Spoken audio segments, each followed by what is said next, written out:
Speed एक quantity है जो हमें मोशन की प्रॉपर्टीज के बारे में बताता है, लेकिन स्पीड से और भी चीजें हम निकाल सकते हैं मोशन की प्रॉपर्टीज के बारे में। वो क्या है? Uniform and non uniform motion. तो मोशन की दो कैटेगरी है जिसके बारे में हम लोग सीखेंगे अभी, uniform and non uniform. Definition क्या है? बहुत सिंपल। यूनिफॉर्म का मतलब होता है, देखो कोई भी डेफिनेशन में हमेशा नाम पे फोकस करो। यूनिफॉर्म का मतलब क्या है? यूनिफॉर्म मतलब कोई चीजें जो कि कांस्टेंट होता है, तभी हम बात करते हैं यूनिफॉर्म का मतलब चेंज नहीं हो रहा है। मतलब यूनिफॉर्म मोशन में स्पीड चेंज नहीं होता है, नॉन यूनिफॉर्म मोशन में स्पीड चेंज होता है। बहुत सिंपल डेफिनेशन है, लेकिन इसको थोड़ा डेप्थ में समझते हैं। एक क्लासिक एग्जांपल लेता हूं मैं नॉन यूनिफॉर्म मोशन का। फॉर एग्जांपल यहाँ पे हमारे पास वेज है और इस पे मैंने एक बॉल रख दिया, ठीक है। अब ये बॉल यहां से मैंने छोड़ दिया तो क्या होगा? अब बॉल यहां से स्लाइड करते हुए नीचे चली जाएगी, राइट। अब मैंने इसका 3 स्नैपशॉट लिया, एक यहां पे, एक यहां पे और एक यहां पे। अब इन तीनों स्नैपशॉट में हम इस मोशन को एनालाइज करते हैं कि यहां से यहां आने में जो इसको टाइम और डिस्टेंस ट्रेवल करना पड़ा, और यहां से यहां आने में जो उसको टाइम और डिस्टेंस ट्रेवल करना पड़ा, और यहां से यहां जाने में जो उसको टाइम और डिस्टेंस ट्रेवल करना पड़ा, वो कैसा रहा, स्पीड कैसी रही, इसको एनालाइज करने की कोशिश करते हैं। क्योंकि ये अभी जब मैंने इसको छोड़ा, जब ड्रॉप किया, तो time equal to 0 and speed equal to 0, अभी रेस्ट पे है ये। उसके बाद ये तेजी से नीचे आ रहा है और तेजी से नीचे जाएगा, उसके बाद ये सीधा चला गया। नीचे आते आते इसकी स्पीड बढ़ रही है। क्यों? क्योंकि यदि इसे यहां से यहां आने में टाइम 1 सेकेंड लगा, डिस्टेंस d लगा, तो दूसरे 1 सेकेंड में ये सीधे नीचे पहुंच गया, और वो डिस्टेंस d1 है, और जो कि d1 d से बड़ा है। और उसके बाद ये d2 पे, d2 जो डिस्टेंस ट्रेवल किया उसमें भी 1 सेकेंड लगा, और d2 जो है वो d1 से भी बड़ा है, ठीक है। इसका मतलब ये नॉन यूनिफॉर्म मोशन परफॉर्म कर रहा है। इसी चीज को और डिटेल में समझते हैं। अब हम फिर से अपना कार का एग्जांपल लेते हैं। ये हमारा रोड है, यहाँ पे एक कार है, एक स्केल ले लिया हमने ताकि इसका डिस्टेंस मेजर कर पाए। अब इस स्केल के हिसाब से और इसका जो मोशन होगा, यहां से शुरू करता हुआ हम लोग मेजर करेंगे डिस्टेंस और टाइम को। सपोज ये यहां से चलना शुरू करती है कार। अब ये कार यहां से चलते चलते चलते चलते यहां आके रुक गई। अब जो स्केल के ऊपर हम बहुत सारे मार्क कर लेते हैं कि ये डी हो गया, ये डी हो गया, ये डी हो गया, ये डी हो गया। यदि ये यूनिफॉर्म मोशन है तो सेम डिस्टेंस डी के लिए जो टाइम टेकन इस कार को लगेगा यहां से यहां पहुंचने में, या फिर यहां से यहां पहुंचने में, या फिर यहां से यहां पहुंचने में, या फिर यहां से यहां पहुंचने में, ये जो टाइम टेकन जो लगेगा वो सेम होगा यदि ये डिस्टेंस डी, हर जगह पे जो मैंने पॉइंट मार्क किए हैं ये डिस्टेंस डी सेम है। यदि ऐसा मोशन होगा तो हम इसे बोलेंगे यूनिफॉर्म मोशन। अदरवाइज कोई भी केस हो, या तो टाइम वेरी कर जाए मेरा सेम डिस्टेंस के लिए, या डिस्टेंस वेरी कर जाए सेम टाइम के लिए, तो वो नॉन यूनिफॉर्म मोशन होगा। कैसे? फिर से लेते हैं एग्जांपल इसी कार का, लेकिन इस बार ये कार क्या करती है कि यहां से चलना शुरू करती है और यहां आती है, फिर यहां से चलना शुरू करती है, यहां जाती है। हम फिर से पॉइंट्स मार्क कर लेते हैं, ठीक है। यदि सेम डिस्टेंस डी ट्रेवल करने में इसको टाइम t1 लगा, और यहां से जो डिस्टेंस डी ट्रेवल करने में टाइम t2 लगा, यहां से सेम डिस्टेंस ट्रेवल करने में टाइम t3 लगा, यहां से डिस्टेंस टाइम ट्रेवल करने में d इसको टाइम t4 लगा, तो स्पीड क्या होगा इसका? इस केस में d डिवाइडेड बाई t1, इस केस में d डिवाइडेड बाई t2, इस केस में d डिवाइडेड बाई t3, और इस केस में d divided by t4।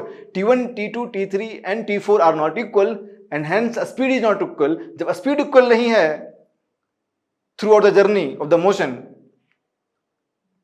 Then ये नॉन यूनिफॉर्म मोशन है। यहां पे डिस्टेंस हमने d सेम मेजर किया है, टाइम हमने देखा कि अलग अलग हो रहा है। जैसा कि मैंने पिछले बार बताया आपको कि यदि डिस्टेंस d सेम है, टाइम वेरी कर जा रहा है। सेम डिस्टेंस को ट्रेवल करने के लिए पहले कुछ और टाइम लग रहा था, बाद में कुछ और टाइम लग रहा है, बाद में और कुछ और टाइम लग रहा है, तब भी ये नॉन यूनिफॉर्म मोशन ही है। अब नॉन यूनिफॉर्म मोशन एक और केस में हो सकता है, उसमें क्या होगा कि हम लोग टाइम सेम रखेंगे लेकिन डिस्टेंस मेजर करेंगे। अब टाइम t में इसको डिस्टेंस d1 मूव किया इसने, और सेम टाइम t में इसने डिस्टेंस d2 मूव किया, और सेम टाइम t में इसने डिस्टेंस d3 मूव किया। अब टाइम हमने सेम रखा है, लेकिन आप देख सकते हो कि d3 is greater than d2 and d2 is greater than d1, मतलब कार इज स्पीडिंग अप। कैसे? d1 divided by t will be less than d2 divided by t and which is less than d3 divided by t। क्यों? क्योंकि t यदि same है और d1 d2 d3 में d3 सबसे बड़ा है तो d3 बाई जो t होगा वो सबसे बड़ा होगा। मतलब ये वाला जो मोशन इसने किया यहां से यहां तक जाने में, ठीक है, कार को जो यहां से जाने में जो यहां तक जो उसका जो मोशन का पाथ था इसमें सबसे ज्यादा स्पीड थी, मतलब कार एक्सेलरेट कर रहा है। पहले स्लो था, थोड़ा फास्ट हुआ, बहुत फास्ट हुआ, ठीक है। तो ये हो गया नॉन यूनिफॉर्म मोशन। तो आपने ये समझ लिया कि यूनिफॉर्म मोशन में सेम टाइम में सेम डिस्टेंस ट्रेवल होना चाहिए थ्रू आउट द पाथ,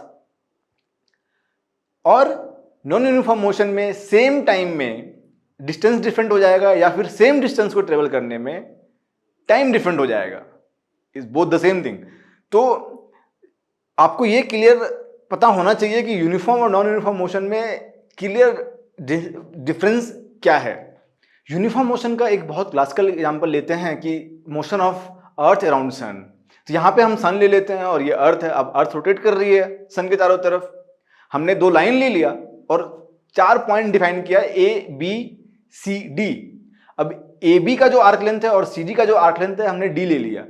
तो ए बी आर्क लेंथ और सी डी आर्क लेंथ दोनों की लेंथ जो है वो इक्वल है। तो जो time taken by earth to complete distance d here as well as distance d here is same, and hence we can say that the motion of earth around sun is uniform motion। ये examples आपको exam में भी पूछते हैं कि write example of uniform motion, तो उसमें हम लिख सकते हैं कि motion of earth around sun is a uniform motion. अब नॉन यूनिफॉर्म मोशन का मैं एक एग्जांपल लेता हूं। चलो एक पेंडुलम लेके आते हैं। पेंडुलम का मतलब क्या? Pendulum is anything which is hanging from a thread and tied to a point. मतलब पेंडुलम कोई भी चीज है जिसको कि हम यदि एक थ्रेड से टाई करके कहीं टांग देंगे ऊपर तो वो पेंडुलम होता है। अब यहाँ पे मैंने थोड़ा बढ़िया वाला पेंडुलम लिया है। अभी पेंडुलम रेस्ट में है, इसको मैंने थोड़ा सा जर्क दिया साइड की तरफ, तो क्या होगा? ये मोशन होने लग गया इसका, टू एंड फ्रो, आगे पीछे जा रहा है ये।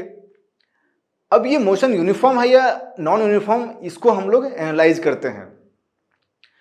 यूनिफॉर्म या फिर नॉन यूनिफॉर्म मोशन एनालाइज करने के लिए we can take any random point. हम कोई भी रैंडम पॉइंट ले सकते हैं, क्योंकि यूनिफॉर्म मोशन का मतलब होता है किसी भी टाइम इंटरवल में जो डिस्टेंस ट्रेवल्ड है, यदि टाइम टेकन सेम है तो डिस्टेंस ट्रेवल्ड सेम होना चाहिए। कोई स्पेसिफिक नहीं लेना है हमें, हम कोई भी टाइम इंटरवल ले सकते हैं। सपोज हम इसका जो एक्सट्रीम पॉइंट है जहां से ये वापस जाना शुरू करता है, इस पॉइंट को सिर्फ देखते हैं तो ये क्या हो रहा है, पहले इधर आ रहा था फिर दूसरी बार वापस जा रहा है, मतलब ये यहां पे आके थोड़ी देर के लिए रुक रहा है, राइट। यदि रुकेगा नहीं तो फिर डायरेक्शन ऑफ मोशन चेंज कैसे होगा? डायरेक्शन ऑफ मोशन चेंज हो रहा है मतलब वो रुक रहा है वहां पे। सिमिलरली यहां पे भी ये क्या हो रहा है, फॉर ए मूवमेंट ये रुक रहा है यहाँ पे, मतलब यहाँ पे फॉर ए मूवमेंट इसकी स्पीड 0 है। जा पहले इधर रही थी, अचानक से इधर जा रही है। 180 degree change in direction of motion हमें बताता है कि ये मूवमेंट के लिए यहाँ पे रुक रही है। रुका हुआ दिख नहीं रहा है आपको, एक स्नैप ले लेंगे तो दिख जाएगा, लेकिन ये मूवमेंट के लिए यहाँ पे रुक रही है। बिना रुके हुए इसका डायरेक्शन ऑफ मोशन कभी चेंज होगा ही नहीं। इसका मतलब pendulum motion is example of non uniform motion. अब यूनिफॉर्म मोशन और नॉन यूनिफॉर्म मोशन हमने समझ लिया एग्जाम्पल के थ्रू कि ये मोशन किस तरह का मोशन होता है, उस मोशन में ऑब्जेक्ट की स्पीड की प्रॉपर्टीज क्या क्या रहेंगी। लेकिन इसको थोड़ा और डिटेल में समझते हैं कि यूनिफॉर्म मोशन का एडवांटेज क्या है ओवर नॉन यूनिफॉर्म मोशन, या फिर नॉन यूनिफॉर्म मोशन में क्या क्या डिसएडवांटेजेस हैं ओवर यूनिफॉर्म मोशन।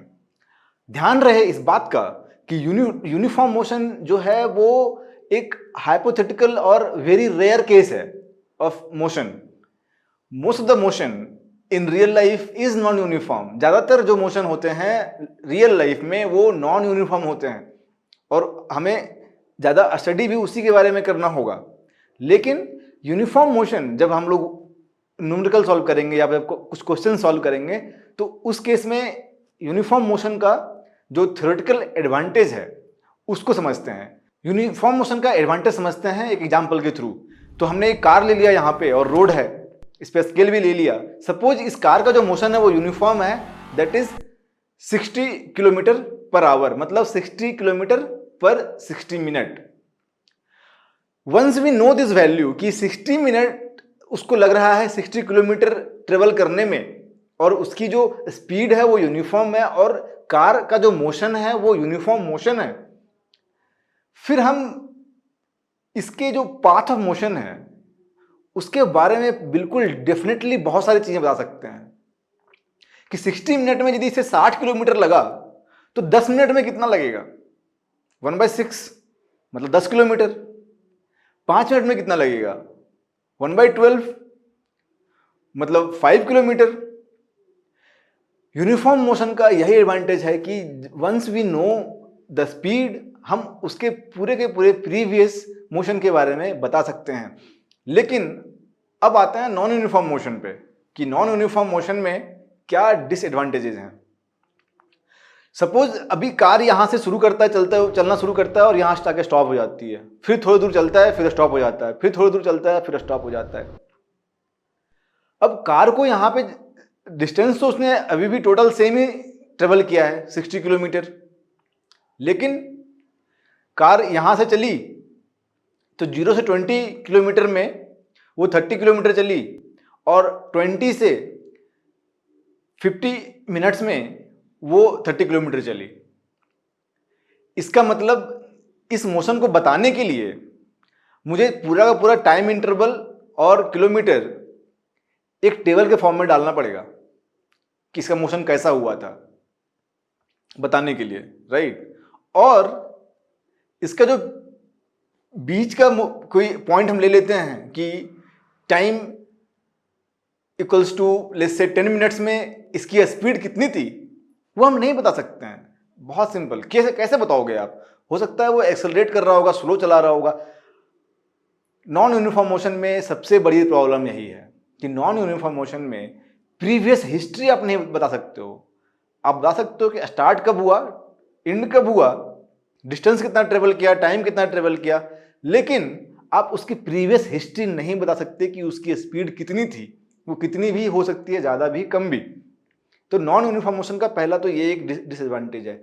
और इसी चीज़ों को टैकल करने के लिए कि हमें हर नॉन यूनिफॉर्म मोशन में, रियल लाइफ में ज़्यादातर जो मोशन होते हैं वो नॉन यूनिफॉर्म ही होते हैं। तो हमें बार बार किसी भी मोशन के लिए टेबल ना देना पड़े कि भाई 0 से 5 मिनट तक वो इतना किलोमीटर से चला, 5 मिनट से लेकर 10 मिनट तक इतना किलोमीटर तक चला। तो उसको अवॉइड करने के लिए हम यूज करते हैं average speed. Average speed is nothing but distance divided by time.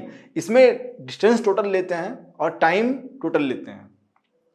इस बात का ध्यान रखना कि एवरेज स्पीड हम लोग नॉन यूनिफॉर्म मोशन के लिए यूज करते हैं, जो कि हम as a theoretical point of view हम लोग यूनिफॉर्म मोशन का भी स्पीड सेम तरह से यूज कर सकते हैं। क्योंकि अब रियल लाइफ में हम हमेशा टेबल तो नहीं दे सकते हैं, और ज़्यादातर जो मोशन होता है, चाहे ट्रेन का हो या बस का या एरोप्लेन का, वो हमेशा थोड़ा फास्ट होगा, कभी जब ट्रैफिक रहेगा स्लो हो जाएगा, जब रेड लाइट सिग्नल होगा तो वो रुक जाएगा, फिर ग्रीन होगा तो तेज होगा, हाईवे पे आएगा तो तेज चलेगा। इट्स सो ऑब्वियस कि हमेशा ही जो स्पीड है वो किसी भी रियल लाइफ सिचुएशन में वेरी करते रहेगा। तो क्या हम हमेशा उसका टाइम और स्पीड नोट करते रहेंगे? नहीं। उसी के लिए हम यूज करते हैं there is a quantity called average speed. Average speed में हम लोग total distance divided by total time taken लेते हैं।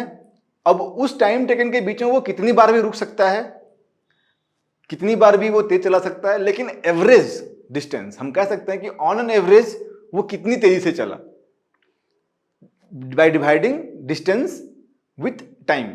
अब एवरेज डिस्टेंस का सिग्निफिकेंस तो आपको समझ में आ गया कि रियल लाइफ में सिचुएशंस को डील करने के लिए, मोशन को डिस्क्राइब करने के लिए हम एवरेज स्पीड यूज करते हैं।